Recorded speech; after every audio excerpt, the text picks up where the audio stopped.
Dios les bendiga, hermanos, bendecida tarde. Es un gusto, una gran bendición el estar nuevamente reunidos en su nombre para su gloria. Y hermanos, pues vamos a meditar en la palabra del Señor. Seamos bienvenidos nuevamente. La Iglesia Cristiana Bautista Oreb de Salamanca les damos la bienvenida a cada uno de nuestros hermanos de la iglesia, hermanos y amigos que también se conectan a esta transmisión. Dios les bendiga, bienvenidos. Y pues vamos a continuar, hermanos, con nuestro recorrido por el Evangelio de Mateo. Así que vamos a abrir nuestras Biblias, por favor, en el Evangelio de Mateo, capítulo 26, por favor. Y vamos a leer del versículo 57 al versículo 68. Mateo capítulo 26, del versículo 57 al versículo 68. Vamos a leerlo, vamos a alternar nuestra lectura, hermanos. Yo comienzo el 57, así que le voy a pedir a los varones de la casa, hermanos, que lean conmigo. Después del versículo 58, mi esposa me va a hacer favor de leerlo. Hermanas, por favor, todas las damitas de la casa, por favor, leen el versículo 58, guiadas por mi esposa. Y así, hermanos, llegamos hasta el versículo 68, ¿sí? Entonces, dice la Biblia así: los que prendieron a Jesús le llevaron al sumo sacerdote Caifás, a donde estaban reunidos los escribas y los ancianos. Mas Pedro le seguía de lejos hasta el patio del sumo sacerdote, y entrando se sentó con los alguaciles para ver el fin. Y los principales sacerdotes y los ancianos y todo el concilio buscaban falso testimonio contra Jesús para entregarle a la muerte. Y no lo hallaron, aunque muchos testigos falsos se presentaban. Pero al fin vinieron 2 testigos falsos, que dijeron: este dijo, puedo derribar el templo de Dios y en 3 días reedificarlo. Y levantándose el sumo sacerdote le dijo: ¿no respondes nada? ¿Qué testifican estos contra ti? Mas Jesús callaba. Entonces el sumo sacerdote le dijo: te conjuro por el Dios viviente, que nos digas si tú eres el Cristo, el Hijo de Dios. Jesús le dijo: tú lo has dicho, y además os digo que desde ahora veréis al Hijo del Hombre sentado a la diestra del poder de Dios y viniendo en las nubes del cielo. Entonces el sumo sacerdote rasgó sus vestiduras diciendo: ¡ha blasfemado! ¿Qué más necesidad tenemos de testigos? He aquí, ahora mismo habéis oído su blasfemia. ¿Qué os parece? Y respondiendo ellos, dijeron: es reo de muerte. Entonces le escupieron el rostro y le dieron puñetazos, y otros le abofeteaban, diciendo: profetízanos, Cristo, ¿quién es el que te golpeó? Amén. Vamos a hacer una oración, hermanos, por favor. Padre, te damos gracias por concedernos este tiempo. Vamos a meditar en tu palabra nuevamente y rogamos que hables a nuestro corazón, que hables a nuestra vida, que tu voluntad sea hecha y que nosotros actuemos como hijos de Dios, como cristianos genuinos, y que sigamos alimentándonos de tu palabra, Señor. Así que estamos delante de ti. Pastoréanos, Señor, en el nombre de Cristo Jesús. Amén. Amén. Jesús, hermanos, esa noche, además de enfrentar el abandono de sus discípulos, la traición de uno de sus amigos, ahora es llevado por sus enemigos en lo que ellos pretendían una victoria sobre el Señor. Si algo sabemos, hermanos, es que actuaron de forma errónea, ocuparon la oscuridad de la noche, ocuparon la herramienta del engaño, la manipulación y el cohecho para poder acercarse a Jesús. Jesús, cuando lo estaban arrestando, les dijo: todos los días he estado con ustedes en el templo, y no nada más en Jerusalén, exactamente en el templo. ¿Por qué vienen así ahora? Si algo sabemos, hermanos, es que todo aquello que se opone al mensaje del Señor, siempre será turbio, sucio, hermanos, oculto. Por alguna extraña razón, el pecado produce eso. ¿Se acuerda cuando pecó Adán y Eva y se toparon ante la presencia del Señor en el jardín? Lo que hicieron fue esconderse. Cuando usted y yo pecamos, hermanos, no nos ponemos un letrero ni le decimos a la esposa, al papá, voy a pecar, ahorita vengo. Lo hacemos a escondidas. ¿Por qué? Eso ya es señal, hermanos, simplemente de que está mal. Estas personas así lo hicieron y solamente así se acercaron a Jesús. Porque de frente no hubieran podido, hermanos. La gente seguía a Jesús. Muchos de los integrantes del Sanedrín, del concilio de ancianos, estaban creyendo en el Señor. Qué interesante era ver que toda la gente que seguía un sistema religioso ahora estaba siguiendo un mensaje explicado de una forma perfecta y no tradicional. Jesús no solamente llegó y les dijo, ¿saben qué? Vamos a quitar el judaísmo. Jesús demostró cómo si era posible poder hacer la voluntad de Dios sin ningún inconveniente. Y es a través de Él que nosotros debemos acercarnos a Dios. Porque ya quedó demostrado que nosotros solos no podemos. El problema, hermanos, es que a ellos se les estaba cayendo todo lo que habían construido en base a un sistema y no a una relación con Dios. La religión fue creada con el objetivo de que el hombre tuviera iniciativa en buscar a Dios y no funcionó. Jesús es la iniciativa de Dios para rescatar al hombre y es un plan perfecto. Así que el Señor dice, todo lo que va a pasar ahora se va a cumplir. Y aún el ser llevado, hermanos, de esta forma y sufrir el escarnio de sus adversarios, hermanos, estaba escrito.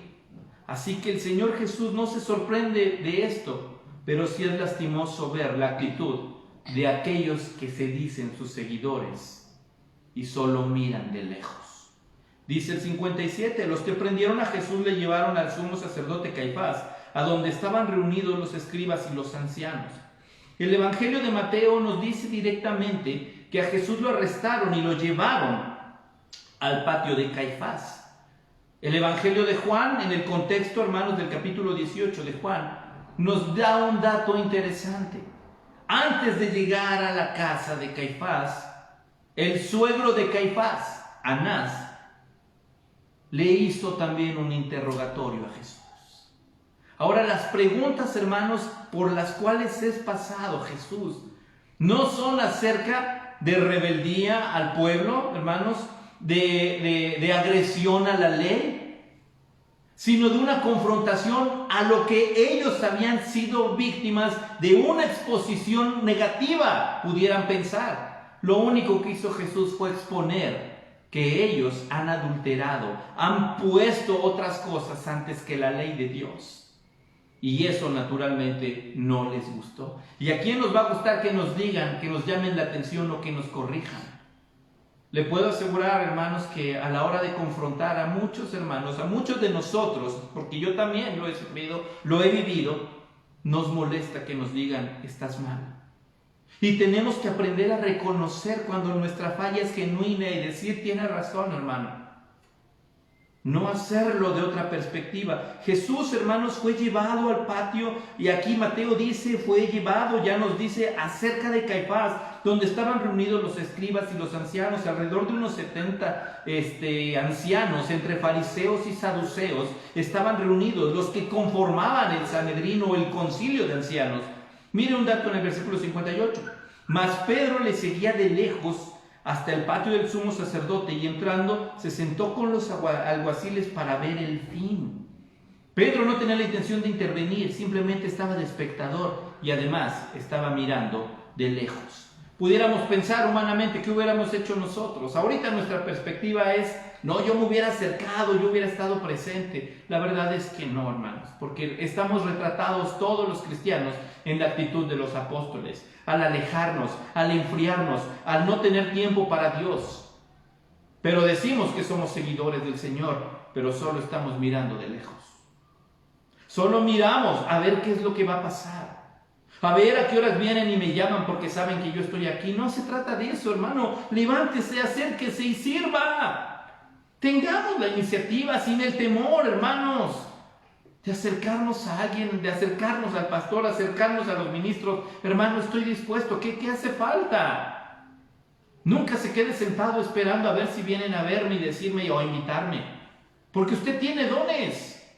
Usted y yo hemos sido llamados para servir, no para mirar de lejos. Pedro lo hizo, dice el versículo 59. Los principales sacerdotes, los ancianos, todo el concilio, lo que en otro término también es el Sanedrín, buscaban falso testimonio contra Jesús para entregarle a la muerte. Y no lo hallaron, aunque muchos testigos falsos se presentaban. Esto es increíble, hermanos. No encontraban, aun cuando llevaron testigos falsos.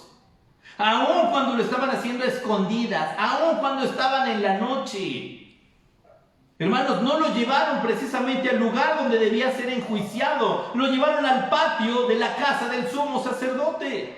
Y ahí se congregaron el Sanedrín y empezaron a llegar testigos falsos y testigos falsos. Y ni siquiera ellos mismos lo creyeron. Aquí dice, llegaron varios. Y lo que decían era incongruente, no había un argumento para decir es cierto. Hermanos, jamás la mentira, la negación o el escepticismo van a poder ir en contra de la Escritura. No por algo los grandes hombres de ciencia, hermanos, los grandes científicos han tenido temor de Dios.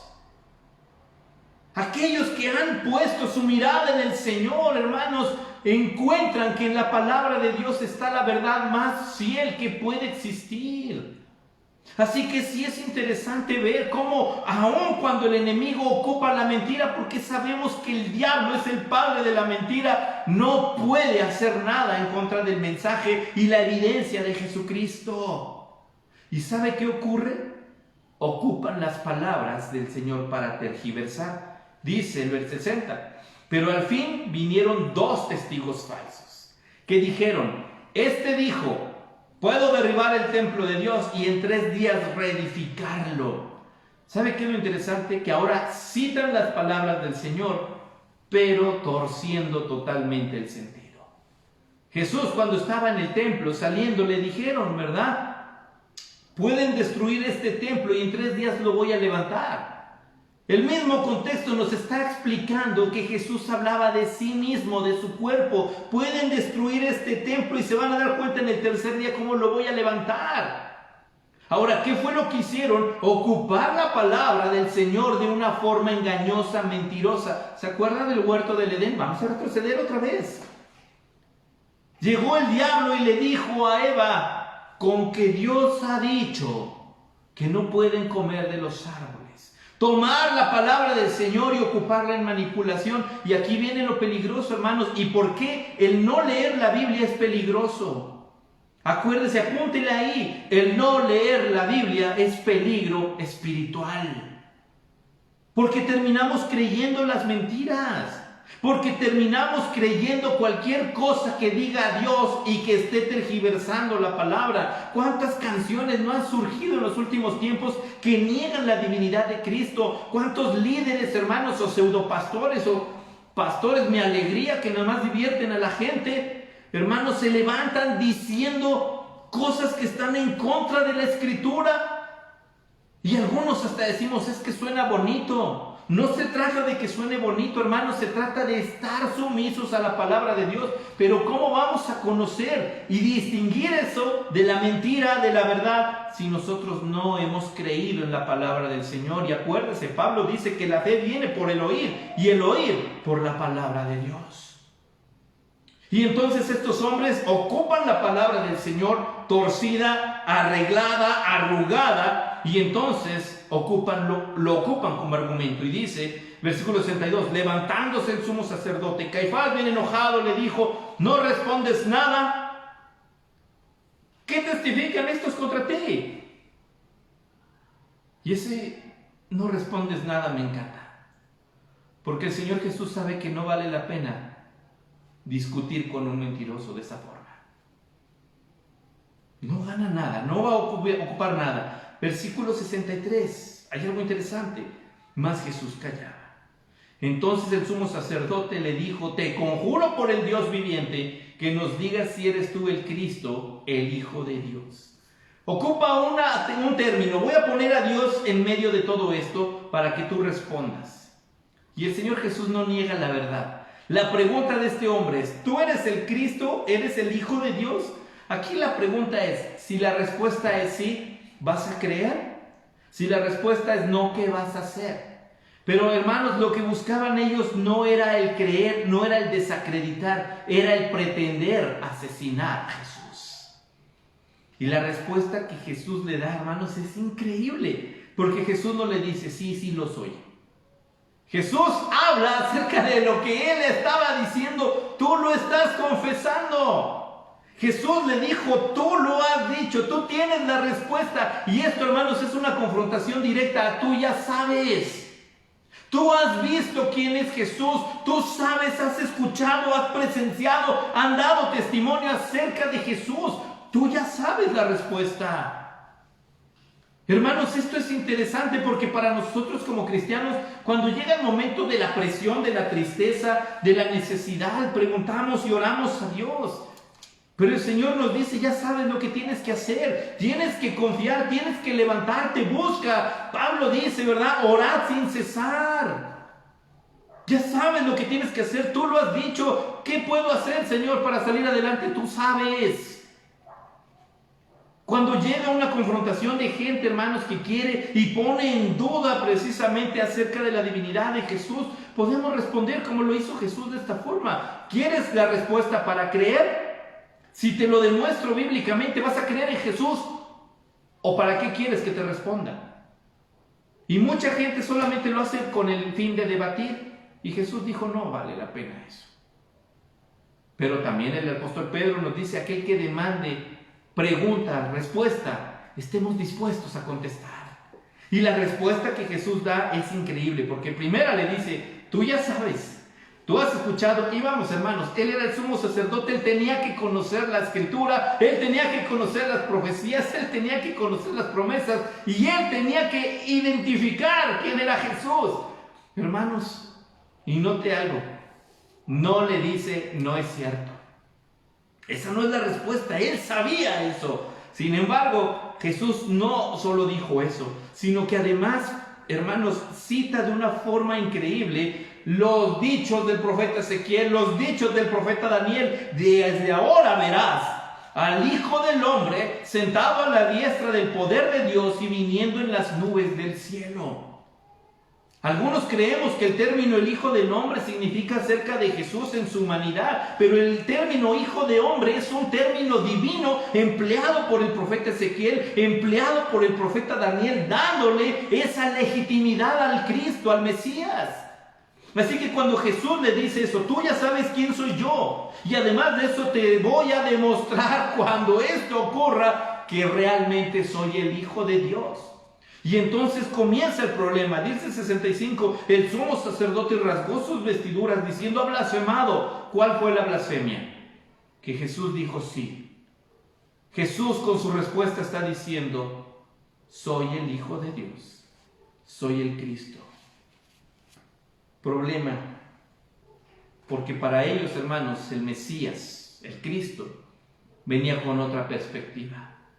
Y de repente aparece Jesús como el Hijo de Dios, como el Cristo, el Mesías, hablando de una transformación, hablando del amor, hablando de la relación con Dios, en lugar de liberarlos de Roma.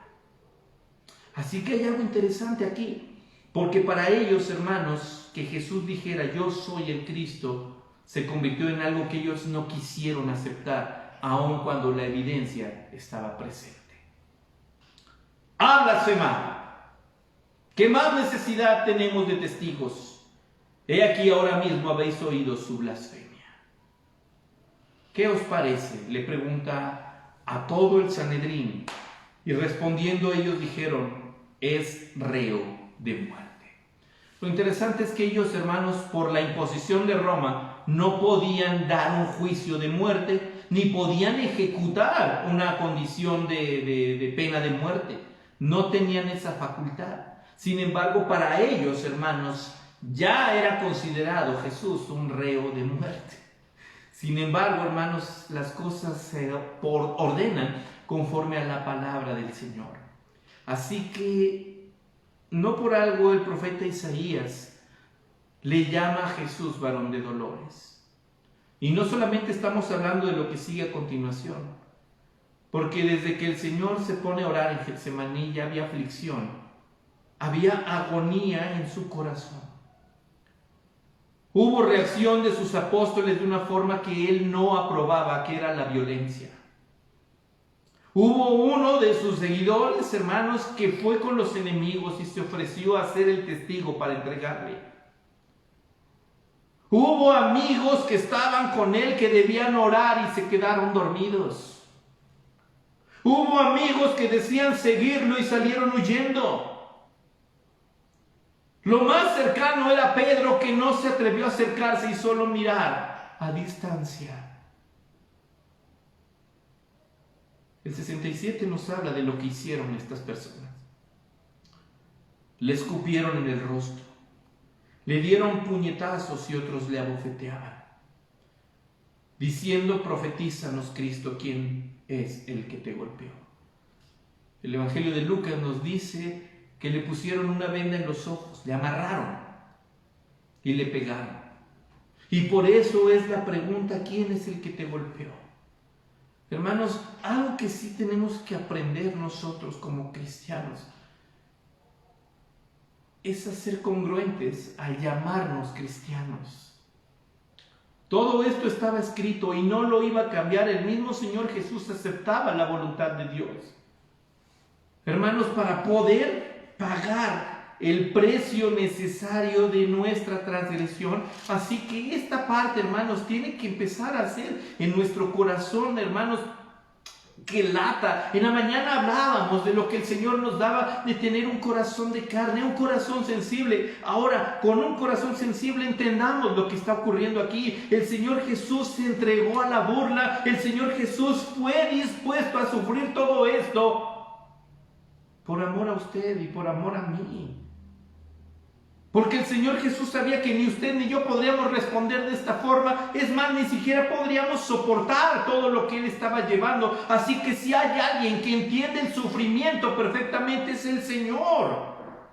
Abandonado, traicionado, lo dejaron en la oración, solo lo abandonaron, su amigo lo vendió, otro solamente está mirando sin hacer nada, y la gente que está ahí lo único que hace es herirlo, y Jesús sigue pensando en un plan para salvarlo a usted y para salvarme a mí.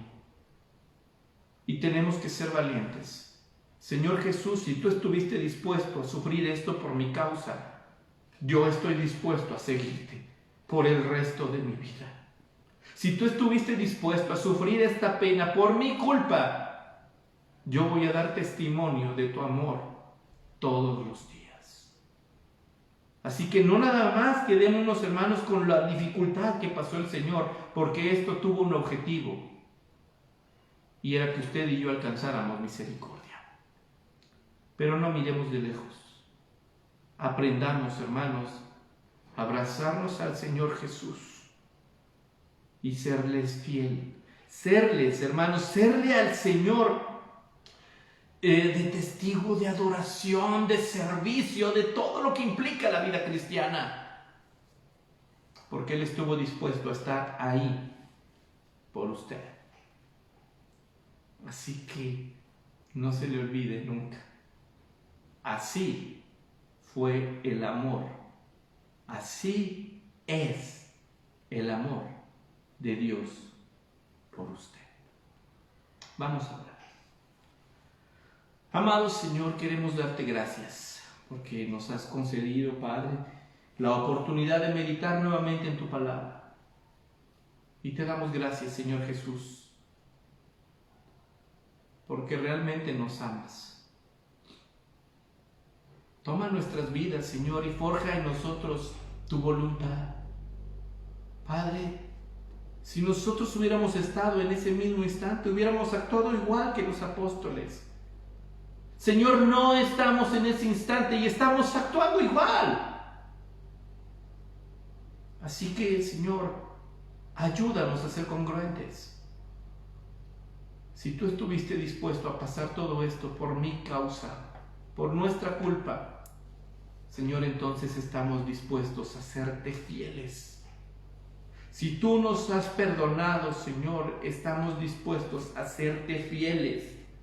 Si tú nos has amado, estamos dispuestos a serte fieles, Señor. Toma nuestras vidas, Señor. Toma nuestras manos y no nos dejes ir a ningún lado. Eres nuestro Padre, Señor. Dignamente, Padre, puedes corregirnos con toda autoridad. Pero no permitas que nos alejemos, que nos enfriemos, Señor, o que tomemos a la ligera nuestra vida espiritual. Tu palabra es vida, Señor. Así que aprendamos nosotros a alimentarnos de tu palabra diariamente y a saber que no leer la Biblia significa peligro, Señor. Estamos delante de ti, Padre, y queremos iniciar esta semana en tu nombre, con victoria, con bendición, pero también con obediencia y servicio. Que tu nombre sea glorificado, Señor, en cada uno de los hogares que estamos reunidos hoy. Que tu nombre sea glorificado en los trabajos donde nos desenvolvemos cada uno de nosotros. Que tu nombre sea glorificado con nuestras vidas, Señor.